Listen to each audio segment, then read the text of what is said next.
Mother-in-law kicks me out of the expensive family vacation I paid and demands I stay home to babysit sister-in-law's kids. Okay, so I don't even know where to start with this.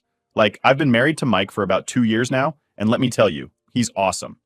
We get along great, he's supportive, loving, all that good stuff. I honestly feel lucky to have him in my life. But of course, no relationship comes without its baggage. And in my case, that baggage is in the form of his mom, Karen, and his sister, Emma.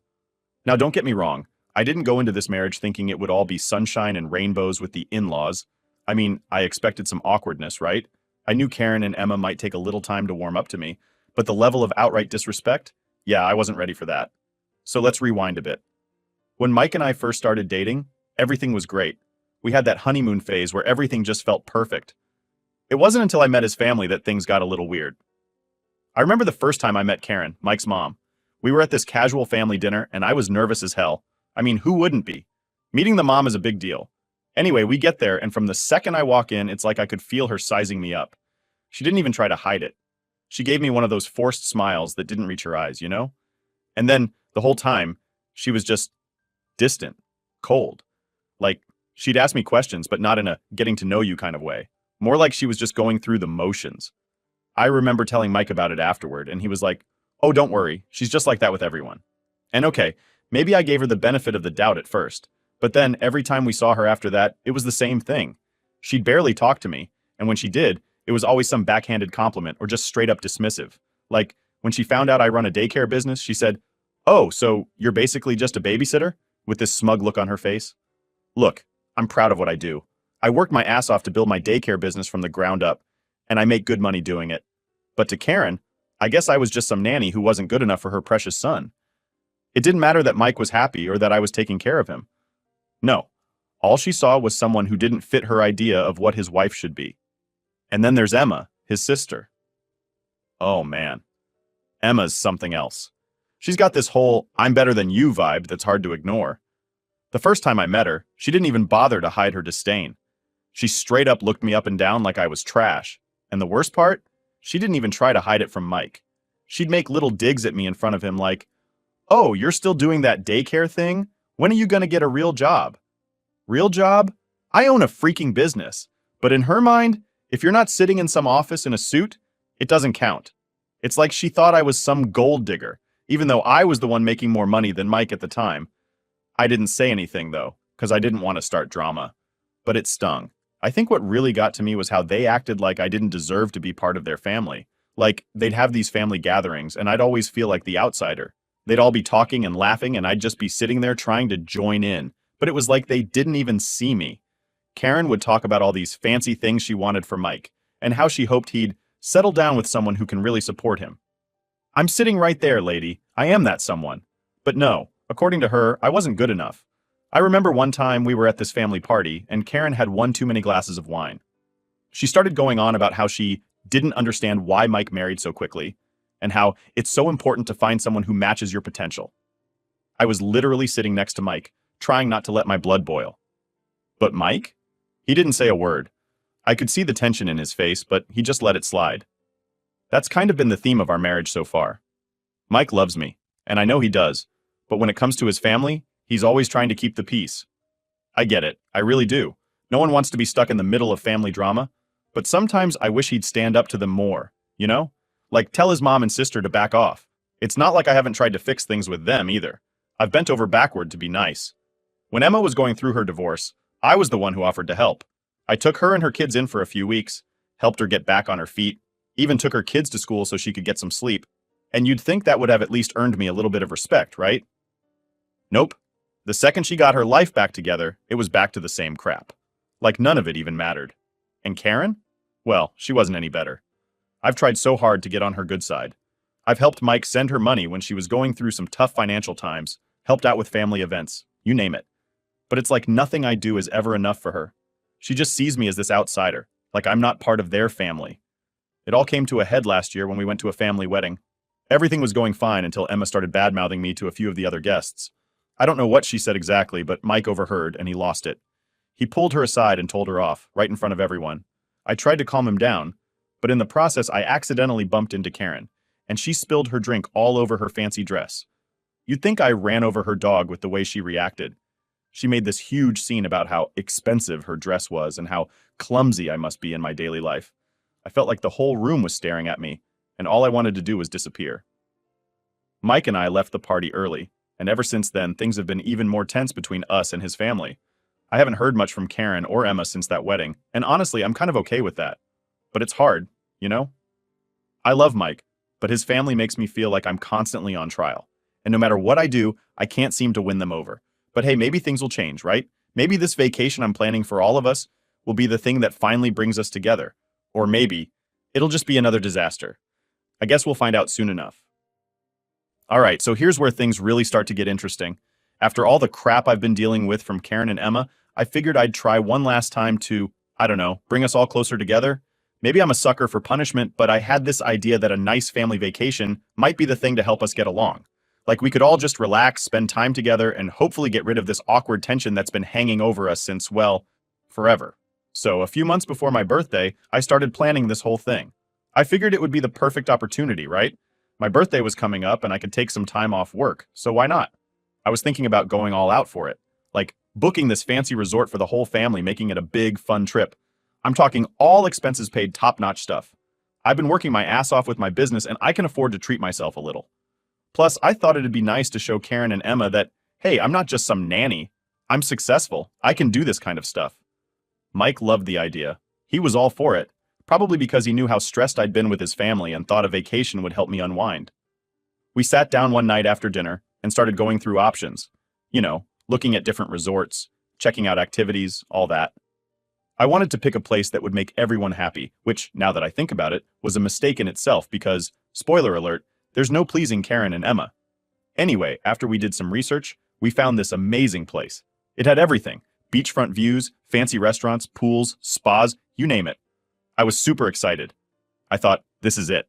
This is going to be the trip that finally gets us on the same page. I told Mike I'd handle the booking and all that, but I asked him to talk to his mom and sister about coming along. I figured it'd be better if he handled that part, you know? Maybe they'd be more likely to say yes if it came from him. Mike was cool with it, so he went to talk to them. And that's when the first red flag popped up. He comes back from their house, and I can already tell something's off. He's got this look on his face like he just got done wrestling with a bear or something, so I'm like, hey, how'd it go? They're excited, right? He just kind of sighs and shakes his head. Not really, he says. Not really? What the hell does that mean? I ask him to explain, and he tells me that Karen and Emma weren't exactly thrilled with the idea of going on a vacation with us.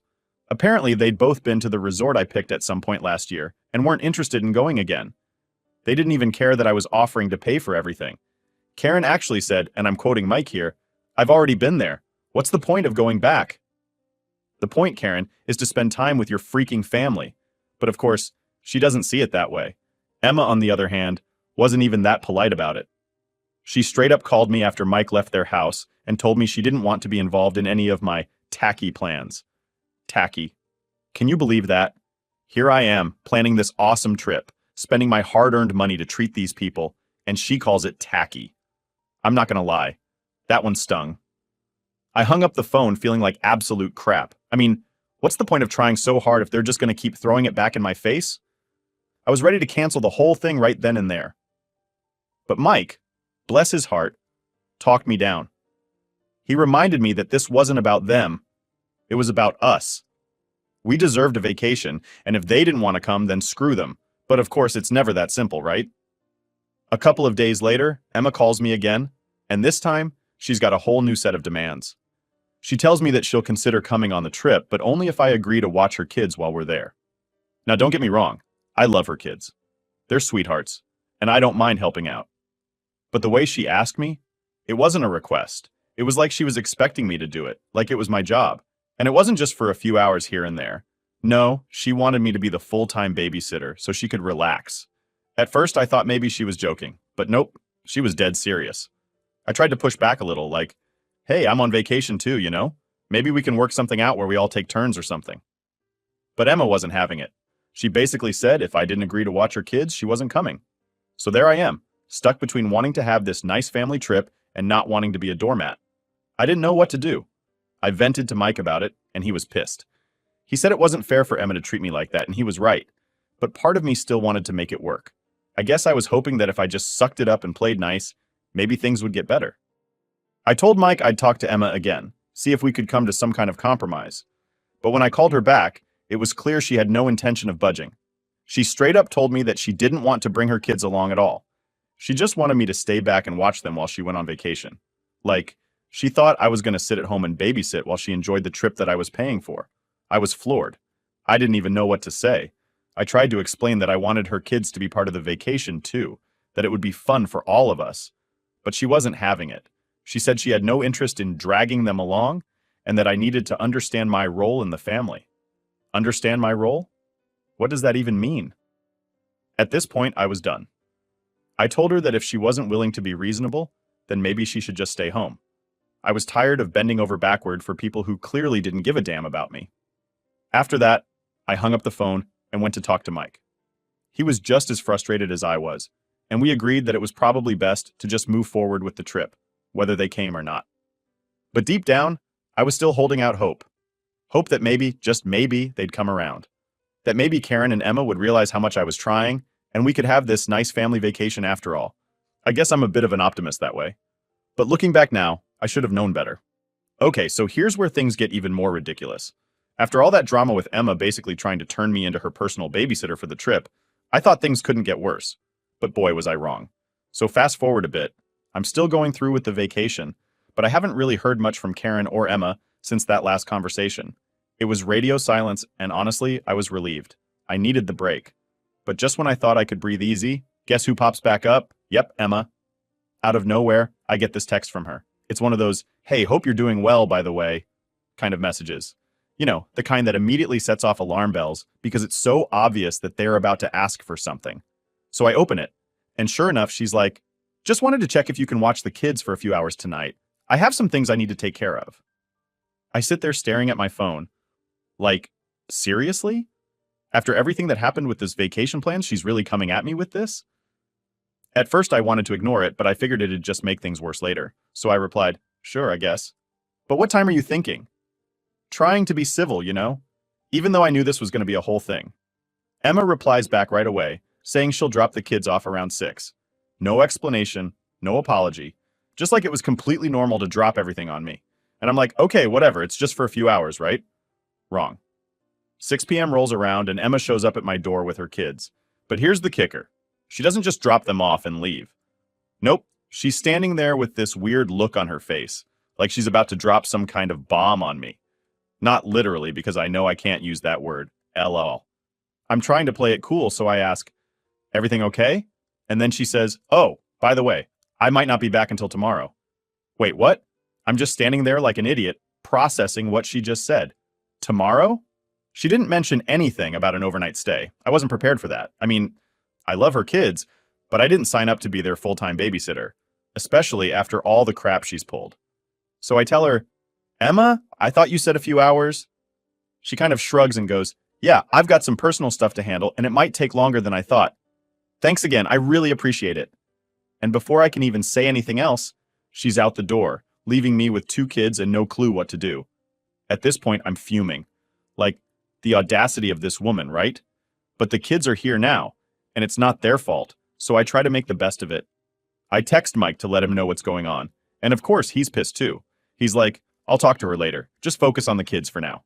So I do. We order pizza, watch a movie, and I try to keep my cool. But the whole time, I'm sitting there thinking about how much of a pushover I've been. Like, how did I let it get to this point? I've been trying so hard to make things work with Karen and Emma, and all they do is take advantage of me. I can't even plan a simple vacation without getting roped into babysitting duties that I never signed up for. Anyway, the night goes on, and as expected, Emma never comes back. So now I'm stuck with her kids overnight, scrambling to find pajamas and a place for them to sleep.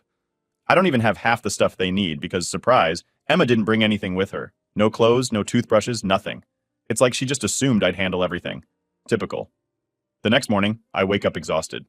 The kids are running around the house like they own the place, and I'm just trying to keep my sanity. Mike had to leave early for work, so it's just me dealing with everything. I keep checking my phone, waiting for some kind of message from Emma, but there's nothing. Not a single text or call. It's like she disappeared off the face of the earth. Finally, around noon, I text her, "Hey, the kids are still here. When are you picking them up?" No response.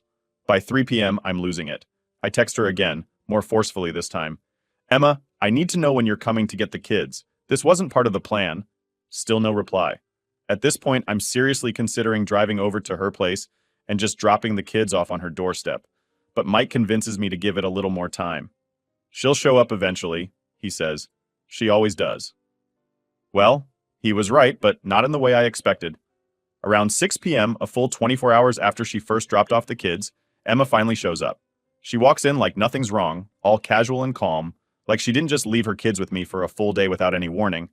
I'm standing there, trying not to blow up, but I can feel the anger bubbling up inside me. She looks at me and goes, "Thanks so much. I really needed that break." Needed a break? I wanted to scream. But instead I say, "Emma, you didn't tell me this was going to be an overnight thing. I wasn't prepared."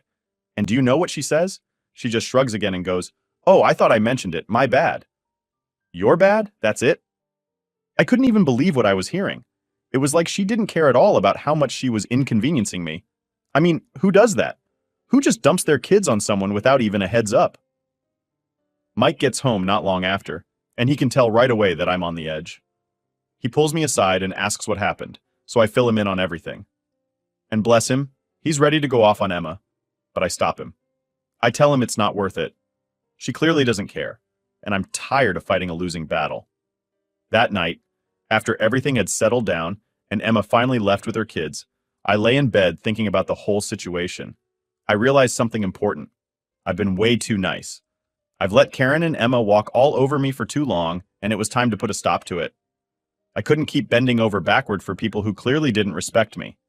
I knew that the next time Emma tried to pull something like this, I'd have to put my foot down. No more babysitting without clear boundaries. No more letting them treat me like a second-class citizen in my own family. It was time to start standing up for myself. And as for the vacation, well, I had a new plan in mind. Let's just say Emma and Karen were about to get a taste of their own medicine. Alright, so after the whole babysitting disaster, I was done with Emma and Karen. Like, I couldn't take it anymore.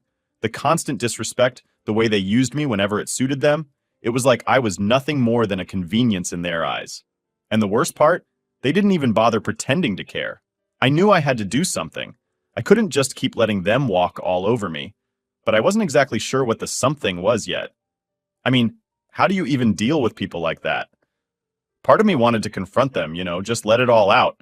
But knowing Karen and Emma, that would probably just make things worse. They'd twist it around, make me look like the bad guy, and I'd end up feeling even more frustrated. So, I did what I always do when I'm stressed. I started planning. I needed a way to take back control of the situation. And then, it hit me. The vacation. The one I had been planning for weeks. The trip I was paying for with my own money. That was my leverage. If they didn't appreciate me, then they didn't get to enjoy a free vacation on my dime. It was time to turn the tables. Now, I know what you're thinking. Why didn't I just cancel the whole trip right then and there? Well, part of me still hoped that maybe, just maybe, they'd come around. I know, it's stupid, but I guess I wanted to give them one last chance to show they weren't total garbage. So instead of canceling the trip, I decided to play it cool and see what happened. A few days later, I got a call from Karen.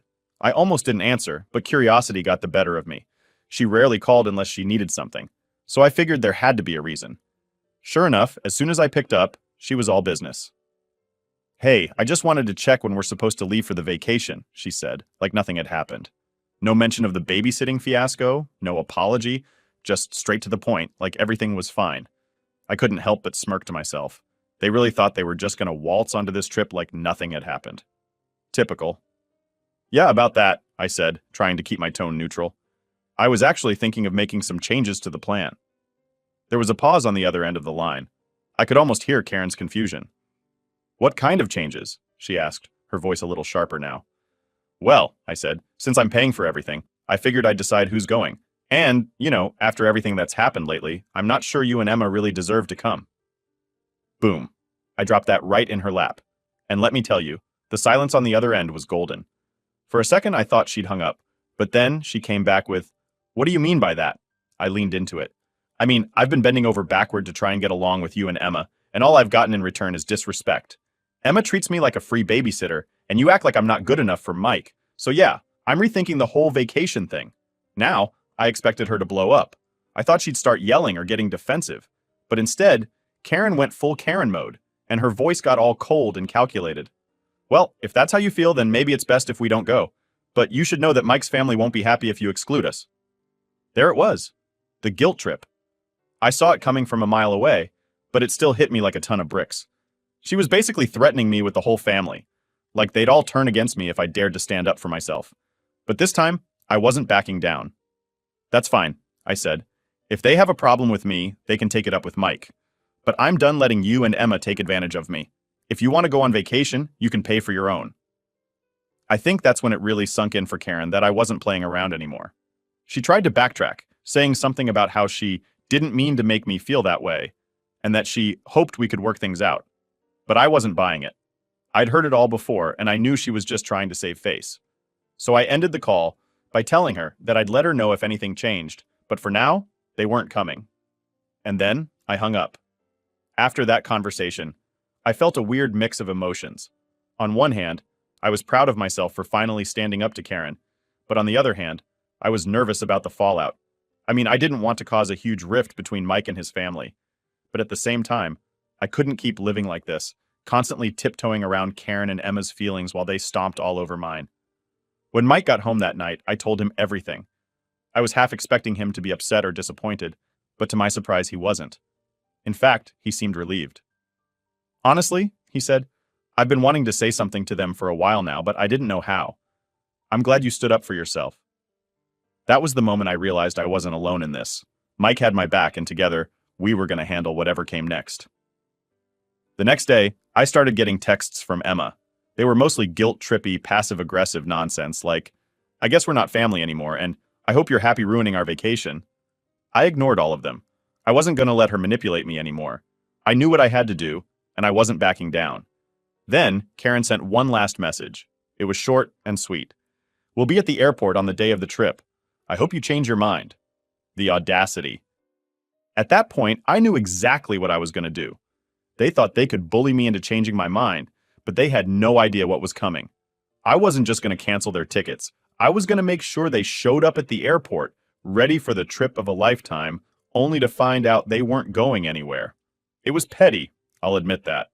But after everything they'd put me through, I figured they deserved a little taste of their own medicine. I told Mike the plan, and he was fully on board.